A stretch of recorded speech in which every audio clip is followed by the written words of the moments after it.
rêverie. Les arbres ont perdu leur verdure brillante. On ne voit plus de fleurs dans le jardin désert. Les nids abandonnés n'ont plus de voix qui chantent. La nature frissonne au souffle de l'hiver. J'ai, sur un guéridon, tout près de ma fenêtre, un petit rosier blanc entrouvert à demi. Pauvre fleur solitaire, en qui je vois renaître, dans un lointain vermeil, un printemps endormi. Ainsi, quand vient pour nous l'automne de la vie, une seule vertu suffit pour l'embellir et prêter son parfum à l'âme endolorie, en attendant l'avril qui ne doit pas finir.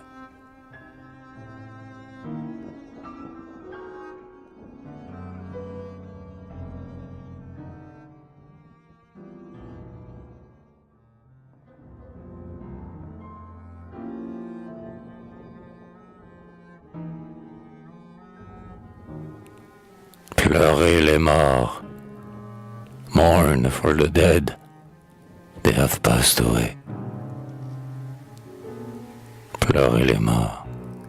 La froide nuit les enveloppe de son ombre et la blanche étoile qui lui n'éclaire pas leur tombeau sombre. La feuille au printemps reverdit. Les oiseaux chantent dans les arbres. Le soleil partout resplendit et reste couché sous leur marbre. Pleurez les morts. Le vent du soir gémit et, de sa tiède haleine, baigne vos fronts. Qui peut savoir si ce n'est pas leur âme en peine?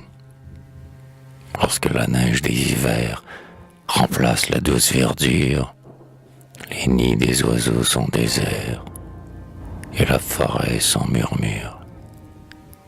Au nid, les oiseaux reviendront, chanter encore sous la feuillée, tandis que les morts dormiront, seuls sous la terre soleillée. Pleurez les morts. Le vent du soir gémit, et de sa tiède haleine baigne vos fronts.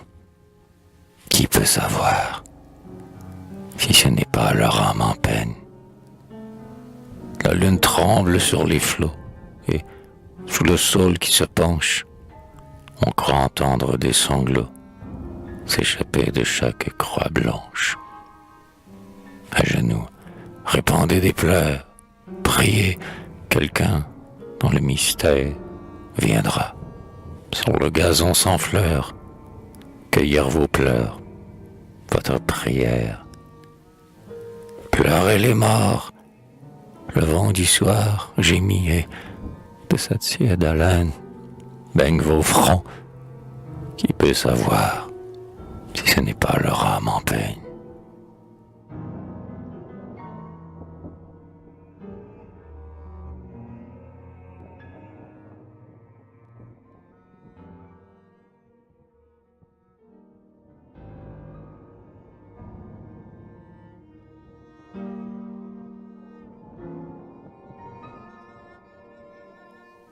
Rayons et ombre. All that's bright must fade, the brightness still the fleetest. Quand le ciel revêt sa plus riche couleur, que le soleil pâli vers son couchant décline, quand la rose à nos yeux ouvre toute sa fleur, sur la tige on peut voir sa tête qui s'incline. L'oiseau trouve toujours son plus touchant refrain, à cette heure où le soir vient fermer sa paupière, et l'écharpe qui risque flotter dans sa main jette en disparaissant sa plus vive lumière. Les gouttes de cristal que le matin répand, c'est le mot rayon qui les fait disparaître, et l'étoile du soir projette, en s'éteignant, de tous ces rayons d'or le plus brillant peut-être. De nos jours tels, hélas, est le cruel destin. La paix que nous goûtons précède les alarmes.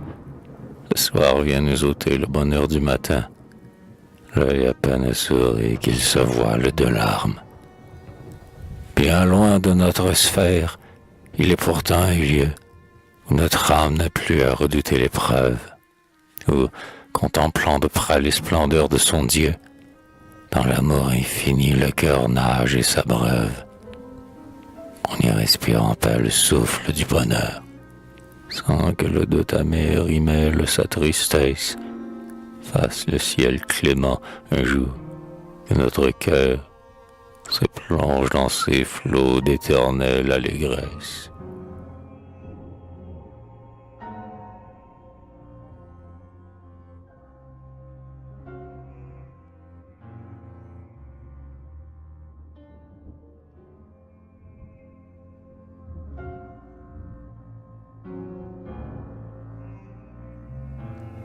Les oiseaux sont partis à Saint-Georges.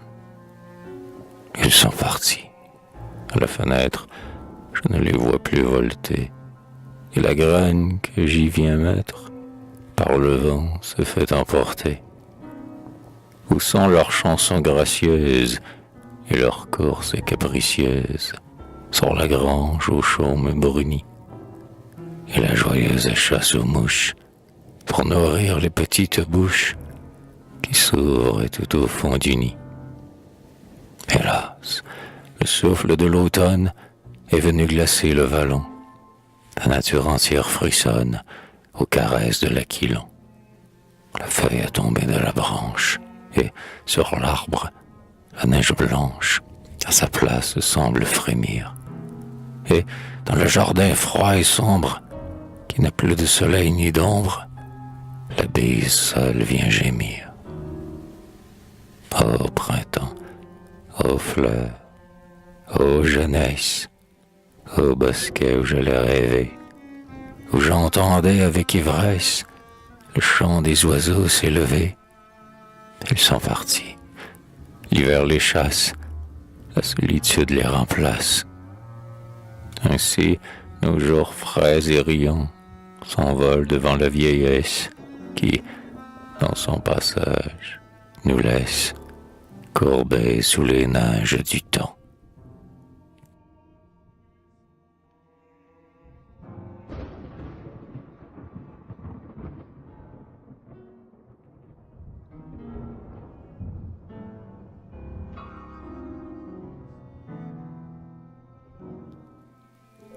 Souvenir. Benjamin Sult. L'ombre s'allonge dans la plaine et, sur le grand chemin qui mène jusqu'aux confins de l'horizon, je vois encore la blanche trace du gros attelage qui passe tout auprès de notre maison. Les troupeaux entrent à l'étable, tandis que, sous le vieux érable, nous arrêtons soudain nos jeux, car c'est l'heure de la prière et la cloche invite la terre à porter son cœur vers les cieux. L'ombre s'épaissit davantage et, vers l'ouest, un gros nuage voile le ciel décoloré. On se parle encore à voix basse, puis bientôt, la paupière lasse se clôt sur un songe doré. Telle est l'enfance calme et pure. Plus tard, la route devient dure. Le soleil luit moins souvent. Les nuits ont moins de songes roses. Et si l'on connaît plus de choses, hélas, on souffre plus. Pourtant, ces fleurs des premières années éclosent à peine effanées, de l'âge remontant le cours, souvenirs que le cœur écoute, viennent refleurir notre route et parfumer nos derniers jours.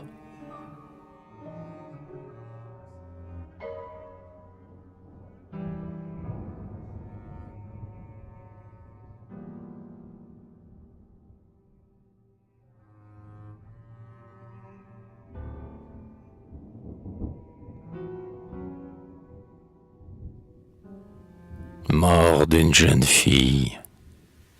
Mère, pourquoi donc ma pensée, sur l'aile du vague empressé, au loin s'égare si souvent? Pourquoi, sur leurs tiges pendantes, mes fleurs se courbent, languissantes, mes pauvres fleurs que j'aimais tant? Je Je me trouve à songer sans cesse, et souvent, ta douce caresse laisse encore un vide dans mon cœur. Pourquoi mon âme est si rêveuse? Mère, suis-je plus heureuse ici de notre ancien bonheur? Le soir, j'entends des voix unies chanter de douces harmonies, dont le son me fait tressaillir, puis que des visions étranges. Je vois passer des anges, et je ne puis plus m'endormir. Souvent l'un d'eux près de ma couche s'arrête, et sa divine bouche s'ouvre quand je veux sommeiller. Hier, il prit ma main dans la sienne, et sa voix, semblable à la tienne, chanta près de mon oreiller. La brise descend sur la rose, et son souffle léger dépose dans son sein l'arôme enchanteur. Le soir, quand la brise repasse, la tige seule est à sa place. Une main accueillit la fleur.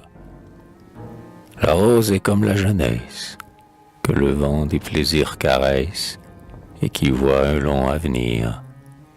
Mais à la fin de la journée, elle tombe toute fanée, sans laisser même un souvenir.